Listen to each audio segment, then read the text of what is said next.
처음부터 끝까지 믿음에 의한 구원 삶. 아무도 하나님의 그 거룩한 말씀을 이룰 수 있는 인간은 아무도 없고 오직 하나님께서 우리에게 은혜를 주실 때 가능해지는 거예요. 성령님의 역사로 되는 거예요. 우리는 예수님을 닮아 하나님, 아버지의 뜻을 이룰 수 있는 그러한 것도 믿음으로 된다는 거예요. 은혜로 된다는 거예요.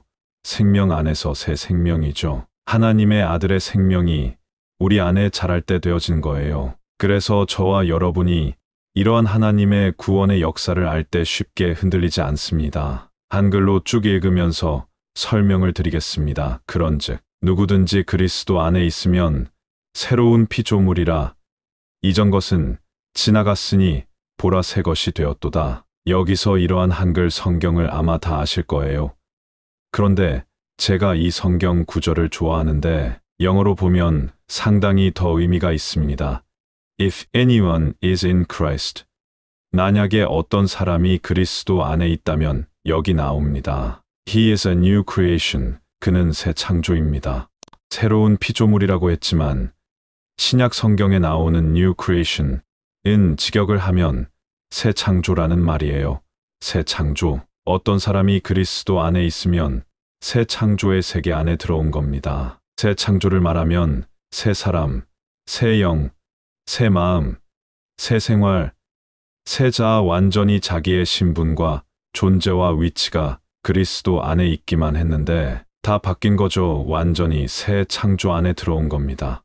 그리고 그 사람 안에는 거듭난 신성한 하나님의 아들의 생명이 들어왔기 때문에 그가 새 창조가 되고 새 사람이 되고 성령님이 그 사람 안에 와 계신 거예요. 예수님을 믿었기 때문에 어떤 사람이 열렬하게 믿든지 어떤 사람이 미지근하게 믿든지 간에 그러한 것을 가지고 논하는 게 아니고 성경 계시는 이 성경의 객관적인 구원의 진리를 말하는 거예요. 주관적인 여러분의 경험을 말하는 게 아니라니까.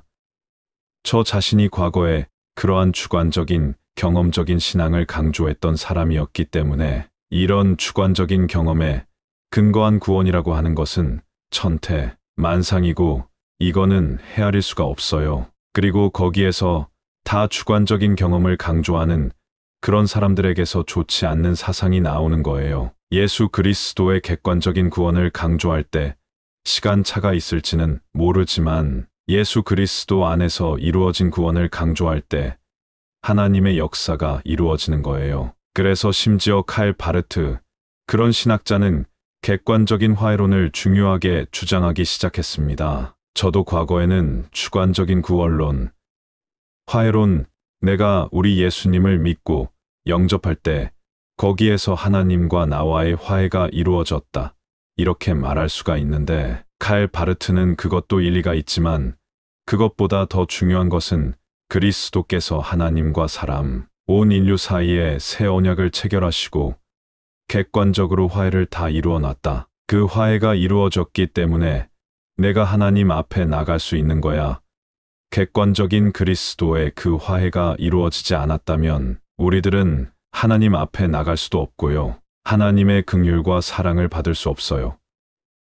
그걸 알아야지 성경을 보고 하나님이 얼마나 거룩한 분이고 영광스러운 분이고 존귀한 분이며 우리 사람과는 도저히 차원이 다른 곳에 계시는 전능하신 하나님이세요.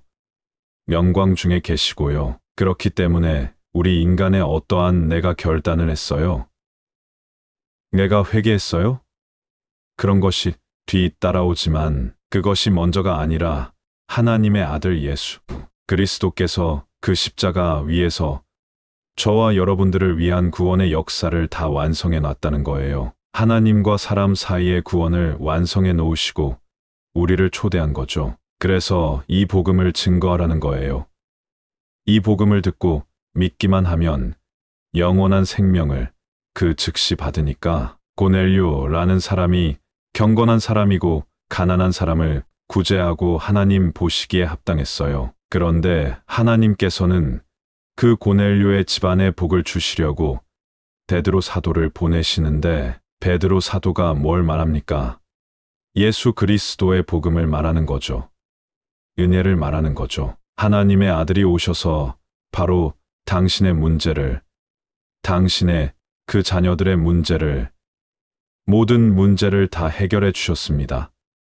그 예수님을 믿고 영접하십시오. 그러면 우리에게 임한 이 하나님의 사랑과 은혜와 축복이 당신에게도 임합니다. 이렇게 그들에게 다른 말을 하는 게 아니라 복음을 전해 주려고 그런 거죠. 복음이 중요하다는 거예요. 그러니까 객관적인 복음, 하나님 편에서 완성해 놓으신 복음을 우리들은 중요하게 여기고 성경을 읽을 때에도 내 개인적인 문제를 해결하기 위한 자원으로 보지 말고 하나님께서 이 이루어 놓으신 구원이, 이 복음이, 이 은혜가 얼마나 크고 놀라운지를 봐야 성경 계시가 열린다니까요. 여러분 그런 말 하는 사람들 따라가 보세요. 여러분에게 인생의 답이 나오는가?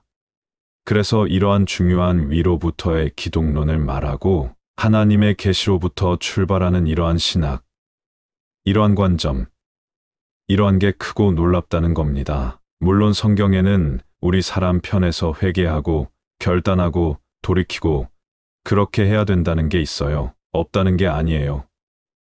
그러나 거기에 무게 중심이 있지 않다는 겁니다. 하나님께서 행하신 일이 가장 우선 순위가 돼야 되고 앞장서야 된다는 것입니다.